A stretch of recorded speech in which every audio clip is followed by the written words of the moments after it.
As an aspiring pro runner, I moved to Japan to learn the secrets of the marathon monks and figure out how one country has produced more sub-2:10 marathoners than the entire Western world combined. On this holy quest for marathon enlightenment, I've battled language barriers, cultural confusion, and a near-fatal addiction to pounding pavements. But these are the biggest shocks I've had since moving to the land of the rising runners.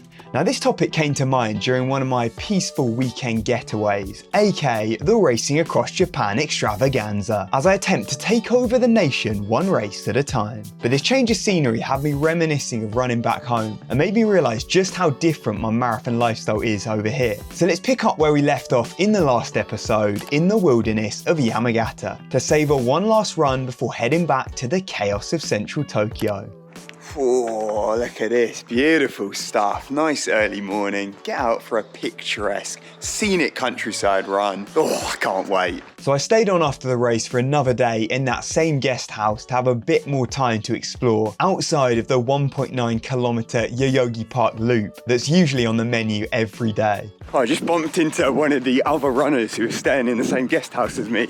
I chatted with him a bit yesterday, and so we ran together for quite a bit. Pretty nice, got a good chat in, but apart from him, I've seen no one out here. It's crazy, like, no car, no people, no bloody traffic lights. This could not be more different to Tokyo. I just can't seem to wrap my head around why all of the teams in Japan, all the uni teams, the pro teams, everyone is based in cities. It just makes absolutely no sense. Very few of them are out in the countryside where the running's actually good. Imagine running this every day instead of 40 laps around Yoyogi Park. So the cities in Japan are just so crowded and busy that unless you want to stop every 100 meters for a traffic light, then you have to do these endless tiny loops. But outside of Japan, it's the complete opposite. All the best teams and the pros are based almost exclusively in rural areas. Like think of Iten in Kenya or Boulder or Flagstaff in America, like for that high altitude training.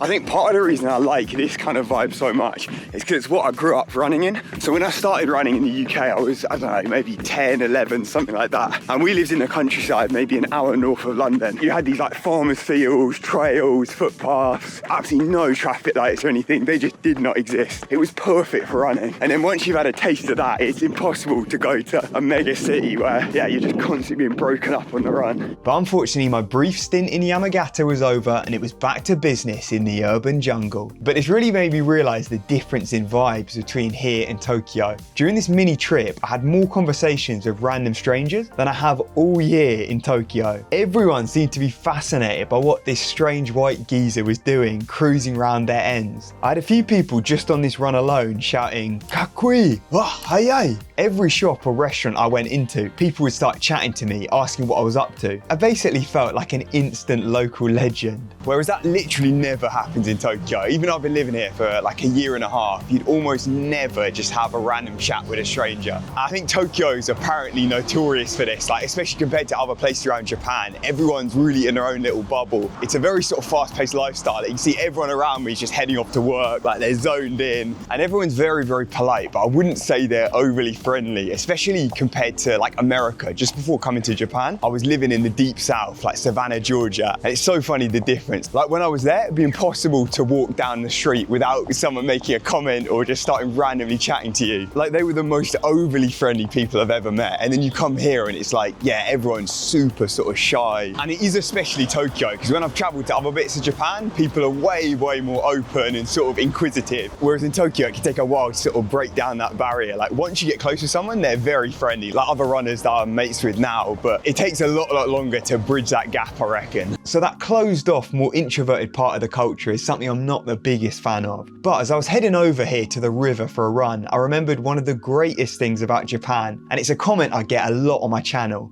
the mystery of where do I put all my stuff while I go for these long runs? How do I magically go from fully kitted up to then just running along the river with nothing? Well, I'm going to reveal the great secret right here. The idea of theft, stealing, that concept it hasn't yet been discovered in Japan. I can leave my stuff almost anywhere and I've never had any problems with anyone taking anything or even like looking into it. Everyone just seems to have respect for other people, and if it's not theirs, then they wouldn't touch it. Simple as that. It seems so obvious, but then any other country I've been to, that could never happen. Like in London, where I'm from, if you have your bag on a bench and you turn around for 10 seconds, by the time you've looked back, that bag is gone. Someone has nicked that. They're long gone with it. Whereas in Japan, it must be something about the way people are raised and ingrained in the culture here that everyone just seems to do the right thing and has basic morals. So I'm gonna head off for over 3 hours. I've got a 50k run on the cards this morning. And when I return, you can bet all my stuff will still be here. And I bloody hope so, because they've got my camera, my wallet, everything in. So to avoid the mind-numbing laps of the city centre, these river runs are the dream. In winter, when it's not 25 degrees plus without a second of shade and near 100% humidity. So after swimming through an absolute sweat fest of a long run, I just about made it back alive. Oh geez, 50k done, but you know, I reckon I lost about 5 kg of water weight throughout that run. Ridiculously sweaty. I was stopping every 5k because the whole way along this river, luckily there's little water fountains. I was just chugging that, but even so, oh my God, I'm dripping. But you know what, one thing I haven't lost? This right here, my stuff, my precious goods, no one's touched it. Thank you to the Japanese people. You have my utmost respect. Coming from a country full of thieving bastards, it is a nice change getting out here. Now I was running low on energy post-run, so I had to refuel ASAP with a classic chain restaurant for lunch. The great Yoshinoya, a staple for cheap and effective scran. I went for this beef tongue option, and although the meat portion was disappointingly small, I obviously got a second lunch after this. The flavour of the teishoku, or set meal, was banging. We had barley rice, okra, lamb, and a whole load of other little bits. So for £6, this hit the spot and earned a solid 8.3 on the Scran to Japan scale. So now that I'm re-energized, let's get back to the differences I've experienced in Japan. But quickly before I do, this is a public service announcement for you poor people that haven't subscribed to this channel yet and are missing out on the weekly bangers being dropped. Then do yourself a favor and fix that now. Now the team culture here is another big difference. There's thousands of these elite runners supported by like companies and universities, but joining one of those teams is a whole different ball game. So I mentioned this before, but the university where I was doing that language program, like when I moved here for the first year, that had an unreal Ekiden team, Waseda, and I really wanted to join them. That had been the plan. I was like, move out here, join this team, get good at running. Simple. Then I found out about the old no foreigner policy. So yeah, they are a pretty traditional uni and they just didn't want me to join pretty much. Because I couldn't join the uni group, instead I was with this group of salarymen like Kaishain, working some brutally long hours while smacking out the training at the same time. We'd start sessions at like 6:30, so we're getting up before 5 to get the warm up and everything in, and then they're going straight off to work. I'm heading to uni. It was a unique lifestyle, but it did the trick and it helped me just progress over time, get down to then a 2:17 in my debut marathon. But then since now I'm trying to take that next step and really like push on with my time, sort of up the training levels and increase the paces on sessions, I've kind of had to go my own way and basically do my own thing for the last 6 months at least. Just a whole lot of solo training, which is brutal. It's just not a lot of fun at all. But I realized for the ultimate sub 210 goal, that's the way I have to go. I'm limiting myself. If I'm running with slower runners, I need to be pushed on by quicker guys. So the dream would be to join one of these Jisugyodan, like the company teams, so I can just get pulled along. Like I want to be hanging on at the back, getting dropped on sessions. That's the dream. And then over time, you just get fitter and fitter if you're hanging in there. But when I say these teams are closed off and exclusive, like this is some next level stuff. I actually know an Olympian from the last Olympics in the marathon, like unreal runner, and he'd been trying to join one of these Japanese pro teams, and he basically didn't end up getting onto any of them. Like not a single one of the teams ended up accepting him. So you see, if he's struggling with that, then I don't stand a chance right now. I mean, whereas abroad, if you're a decent runner, if you're good enough level, then usually people are pretty open to like letting you train with them. Like the best American group, the BYU squad with Clayton Young and Connor Mance. I know a few guys actually who've jumped in sessions with them, long runs. Basically, if you can keep up, you can hang with them. It doesn't quite work like that in Japan. It's slightly more political when it comes to the running teams and who can and can't train with them. But if you're just there for the banter, then there's plenty of run clubs to jump in with, and I decided to take the daunting step this week and do the unthinkable. Put my train harder mentality to the side and go for a social run. Alright, so I'm joined by some special guests today. I do a lot of solo running in Yogi, but luckily I've got a whole squad here this time. I get a bit of Japanese practice in, but trouble is everyone speaks way too good English. So yeah, do you want to introduce the team? We are from 00 Tokyo. We are international running community based in Tokyo, Japan. Almost 50% of members are from abroad. Ah, okay. So yeah, International run club. International run club. So where's everyone from here? We've got a whole mix here. So Nihonjin, isn't it? Nihonjin desu. Right? Hi, I'm Minju. I'm from Korea. I'm working in here. So let's go to morning run. Yes, Yeah. let's go. Hi, I'm Melissa from Belgium. From Belgium. Okay, you've got Europe covered as well. Hi, I'm Fernando. Nice to meet you. I was born in Mexico, raised in Japan. I came since I was 12. I need to get better on the endurance after the 20K, so I'm learning after Jake. Oh, nice. He passed me over on this day. Oh yeah, you also the Wings for Life. Wait, who else? Did you guys all do Wings for Life? Everyone was there. Oh, it was good fun, wasn't it? You made history there. We are so cheering for you. Oh, thank you. I was doing one lap and you were like 3 laps. That was good fun, but yeah, the atmosphere is crazy. And then, 自己紹介してください。My name is Mizuho Imanishi and I'm from Kansai, 兵庫お、から来ましたMizuho です。ありがとうございます。Good to meet you. So now I'd met the crew, it was time to hit the streets, get a couple Ks in and have a good old chat. With my marathon monk lifestyle and the pursuit of performance over everything, I had to sacrifice some of that social side of running in order to keep pushing on with my training. But this was a fun change up, even if it did include a few infuriating traffic light stops, which as you can probably tell by now are my arch nemesis. Now, one of the biggest shocks I had after moving here was the brutal work culture and how everyone seems to be massively sleep deprived. With most jobs finishing so late, the run clubs can't even start until deep into the evening. I'm like going to bed at that time, like 9 o'clock, 10 o'clock. That's the key. But then you guys start running at, like 8? 8:30? You always start running about 2 a.m. You're a nighttime runner? No, yeah. I sleep in... Actually, she don't sleep. You don't know? No, short sleeper. Little. My spec.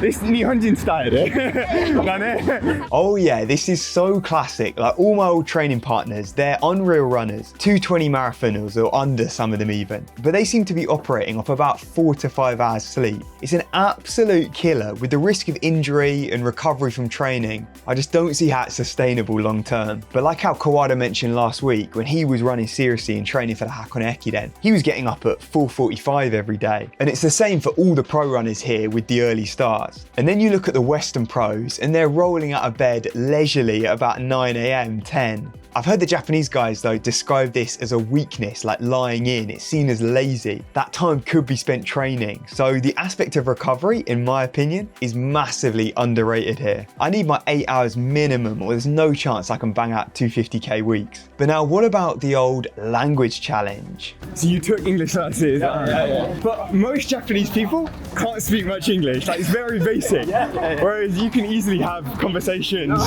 Have you got any advice for me learning Japanese? What would your advice be? As someone that's mastered English. I can provide any advice. No, don't be shy. So it sounds like I'm basically a lost cause. But it's true, you can kind of bullshit your way through Japanese convos, even if you only understand half of what someone's saying, just by having confidence and committing to the broken sentences. Now, after the run, I had to ask for their top Japan scran spots. So one place I would recommend would be, it's a chain called Yamamoto Hamburger. That one has a good quality and the rice is amazing.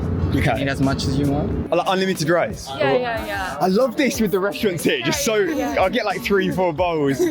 For me, like, because I'm always running in Yoyogi, when I finish my long run on the weekends, I would usually go to Little Knock. Ah, yeah. Coffee, like to grab the lemon cake is really good. Hey, that's sounding good. I love it. A sweet treat. This is... Yeah, this is good. Sweets, yeah. Wait, this is my angle. Right, I have to try some new sweet treats. I'm always testing like different bakeries and like food shops. I'm eating like 5 meals a day normally. Breakfast 1, breakfast 2, lunch 1, lunch 2. Yeah, I think with the mileage ever increasing, I might need to do an updated what I eat in a day video showing you the full fueling breakdown outside of just the odd Scran to Japan segment. But this was a great laugh hanging out with these guys from 080 Tokyo, and a very different atmosphere to the serious running teams and how intense that culture is. Now I've seen firsthand here how the elite runners train, and it is militant. Like, geez, these guys aren't playing around. I get the impression that for the top guys, running here isn't about having fun or enjoying it. It's seen way more like a job. Even the university runners, I feel like their lifestyle is even more extreme than pros in the West. Like, they're so on it, so disciplined in everything, everything's structured, the coach is there, even on easy runs, taking splits. Like when I was in this high altitude training camp, I saw they'd be going for an easy jog, 5-minute Ks, but they have to hit the exact times that the coach has prescribed. So he's marking out every kilometre along this course using a wheel because they're so precise. They don't trust the watch GPS. It's got to be perfectly accurate to the meter. And they're all in a line or maybe twos like this and not saying a word, even though it's just like an easy jog, which for me is usually the best part. When I'm on an easy run, I want to be chatting with my mates. Like back home, yeah, you're just going for the gossip. The running's second thought. Really, you're just there for like a good laugh pretty much. But they don't play around at all. And I kind of wonder whether that's why people burn out so much. And you see people retiring so early. Like in Japan, maybe 25, 30 almost at the latest. That's like a career in running. And it was interesting that Kawada said this last week, and also Mizuho, who was also on an Ekiden team before. Both of them said that once they like retired effectively from competitive running, stopped the Ekiden and just ran for fun, they found it so much more enjoyable. I guess because the atmosphere is so much more relaxing and you don't have that constant pressure on you just to perform. Like, it's not just about times anymore. And that seems to be something that keeps getting repeated when I chat to like ex-professional runners, ex-Hakone Ekiden runners, that eventually that marathon monk lifestyle, I guess, catches up with you. But having said all that, I still want to experience it firsthand myself. I want to try and join one of these top teams. And I think the difference is my running ambitions are purely self-made. Like, I'm only doing it for me. I'm not doing it because a coach is telling me do this or for a uni team or anything. All these kilometers that I'm pounding out, they are self-inflicted, and I'm in no danger of burning out anytime soon. I want to keep raising up, keep pushing the levels. And speaking of which, let's see how my current fitness is trending towards the next big race, Gold Coast Marathon on July the 7th. And this is where it's pretty interesting to bring in some of the data from Kaizen, the training app who's been supporting me in this Gold Coast Marathon build. And with their race predictor, I was on that nice high, moving up, then boom, the hospital stay, obviously the whole surgery, infection, all of that, knocked me back down to that 220 marathon prediction range. I've now started bringing it back up. We're now at 219. And in training, there's different factors you can adjust. So with me, I tend to keep the intensity about the same. So the average pace and elevation across the week, that doesn't really change. For me, the mileage is the lever there. So I've managed to bank a couple big weeks in that 200+ K range, which has helped bring up my average, which can have me trending in the right direction. But with only a couple weeks left before I hit that taper, it's going to be very tricky, I reckon, to pull a PB out the bag for Gold Coast, just with so much time off and such a low training load compared to my previous marathons. But I think this data from Kaizen is actually class. You can really get a good idea of how your training's looking. And it doesn't really matter whether you're on the Japanese marathon monk style or that standard Western style. Either way, it's all about training load. So it really just comes down to personal preference. So if you guys want to dive into this data side as well, then you can use my code RAN2JAPAN to get an extended free trial, give the app a go and see if it works for you as well.